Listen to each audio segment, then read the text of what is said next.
Olá, amigos. Hoje partilho convosco uma reflexão sobre a marca de Deus.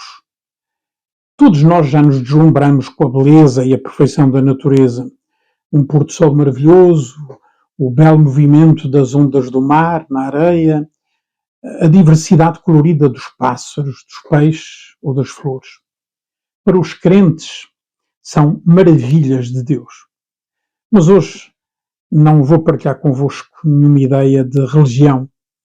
Aquilo que, na verdade, vou partilhar convosco são factos e dados científicos, deixando a cada um a interpretação que deles queira fazer. Eu tive a sorte de nascer nas Ilhas dos Açores, como já vos disse várias vezes, um pedaço de Portugal, de uma rara beleza e de uma diversidade de paisagem, de espécies vegetais, de pássaros, de peixes, de cetáceos, de baleias, verdadeiramente única. O clima temperado do Atlântico, a sua origem vulcânica, que deixou formas caprichosas na lava e nas crateras, constituem um ambiente extraordinário para uma vegetação luxuriante que rodeia lagoas de enorme beleza. Há muitos anos, quando eu vivia na ilha de São Miguel, um amigo meu foi visitar a ilha e eu levei-o, ele vinha acompanhado do filho, uma criança que teria talvez 5 anos, e levei-os à Lagoa do Fogo, a cratera do Vulcão do Fogo e um dos pontos mais altos da ilha. Na altura, não havia tanto turismo como há agora, chegamos lá ao fim do dia, ao fim da tarde, o mirador estava em absoluto silêncio e apenas se ouvia o grasnar de uma ou outra gaivota sobre a lagoa. E nós também ficamos em silêncio, maravilhados com tamanha beleza. Então a criança quebrou o silêncio e perguntou timidamente ao pai: "É aqui que Deus mora, não é?" Mas vamos à ciência. O que tem a ciência e mais propriamente a matemática a ver com isto, com a beleza da natureza e com a chamada marca de Deus?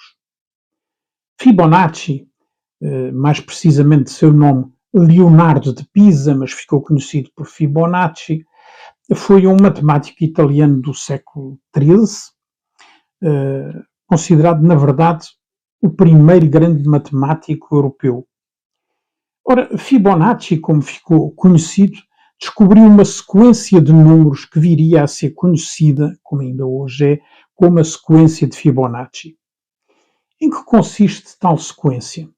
Apenas no seguinte: é um número seguinte ser o resultado da soma com o número anterior. Assim seria, por exemplo, 0, 1, depois de novo 1, resultado da soma de 0 com 1, 2, resultado de 1 mais 1, depois 3, resultado de 2 mais 1, depois 5, a soma de 3 com o 2, e depois 8, a soma de 5 com 3, depois 13, a soma de 8 com 5, e por aí adiante, sendo que sempre a divisão de um número de Fibonacci pelo anterior dá sempre aproximadamente 1,618, chamado o número de ouro, ou a proporção áurea, ou também chamada a proporção divina.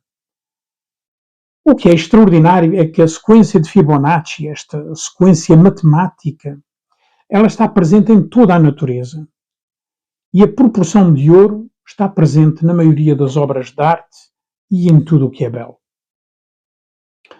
Essa proporção de Fibonacci cria uma espiral visível desde logo no universo, na nossa própria galáxia, mas também em plantas, em animais, nas pétalas do girassol, por exemplo, nas pinhas, na forma das pinhas, na disposição das folhas, na orelha humana, a espiral, no caracol, em conchas, crustáceos, um pouco por toda a natureza. Basta estar atento e recomendo-vos que estejam atentos. Por outro lado, a chamada proporção áurea, o número de ouro, o tal 1,618, ele encontra-se também no corpo humano, em diversas medições, como seja a relação entre a altura total da pessoa e o umbigo, nas articulações dos dedos e no rosto humano, como aliás melhor mostrou-nos Leonardo da Vinci naquela forma conhecida como Vitruvius, na proporção da figura humana. Mas essa proporção dada pela sequência de Fibonacci, ela é também um padrão da arquitetura grega, por exemplo, visível na estrutura de monumentos, no Parthenon, por exemplo, na Acrópole, ou na Mona Lisa, na pintura, e é um sinal de proporção e de beleza. Essa proporção áurea, ela é muito conhecida, por exemplo, dos arquitetos. Os arquitetos sabem perfeitamente o que é a proporção áurea, ou de pintores, e simboliza um ideal de equilíbrio e de beleza. Passados 600 anos depois de Fibonacci, um matemático francês de origem polaca, o Sr. Benoit Mandelbrot, que faleceu há relativamente pouco tempo, faleceu em 2010, ele ficou obcecado, a partir de uma determinada altura da sua carreira, pelas formas irregulares da natureza, ao contrário, aparentemente, da geometria, digamos, de Fibonacci. Ele ficou deslumbrado pelas formas rugosas e até aleatórias, por exemplo, das rochas ou das nuvens. E nesse aparente caos aleatório, ele procurava encontrar a existência de uma fórmula ou ordem. Foram décadas de observação, de fórmulas matemáticas, até que Mandelbrot chegou a uma conclusão baseada na observação e análise microscópica da natureza. Chegou à ideia de que há uma tendência na natureza, na repetição progressiva da forma, cada vez mais pequena, até uma dimensão microscópica, e continua a ser repetida essa dimensão microscópica, e chegou ao conceito daquilo que ele chamou, e hoje é conhecido como os fractais. Assim, por exemplo, um simples floco de neve, que nós conhecemos por aquela estrelinha da meteorologia, esse simples floco de neve, se observado em zoom ao microscópio, ele tem uma forma geométrica precisa que se vai repetindo sucessivamente até ao infinito. O mesmo acontecendo, por exemplo, com a repetição das formas na couve-flor ou até num brócolo. Essa subdivisão sucessiva e repetição, ela corresponde a um padrão, uma fórmula matemática que agora será aborrecido detalhar, nem eu sou matemático para o explicar bem, que é chamada a fórmula de Mandelbrot. Os galhos das árvores, por exemplo, e os seus vários ramos e sub-ramos, que são pequeninas árvores dentro da árvore, repetem-se, por exemplo, também na estrutura dos brócolos, e não são, na verdade, muito diferentes das árvores, e das árvores, por exemplo, das árvores com ramos, que são o nosso sistema capilar, as nossas artérias, veias e capilares têm também a forma de uma árvore que se espalha por todo o nosso corpo, ou até da chamada árvore brônquica, ou seja, os nossos brônquios, dentro dos nossos pulmões, eles têm também a forma de uma árvore que se vai ramificando progressivamente. Benoit Mandelbrot, que deu conferências por todo o mundo e que ainda hoje é bem visível em gravações existentes na net, nomeadamente no YouTube, podem lá procurar Mandelbrot.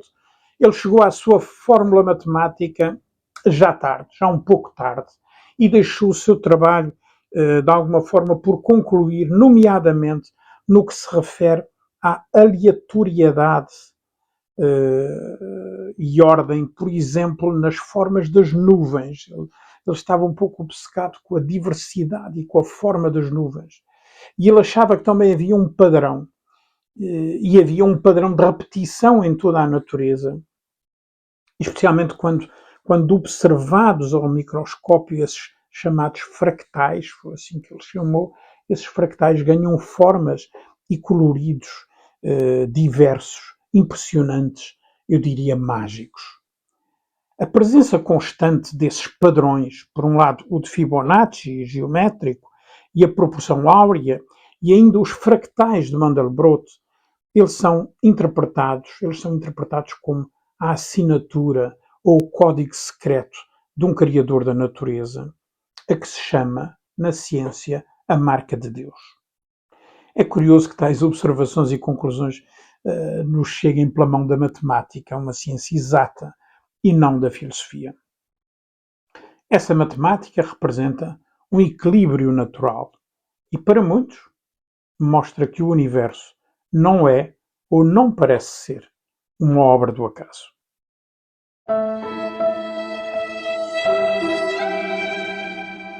E o poema que escolhi para hoje, para o meu ver, é um soneto.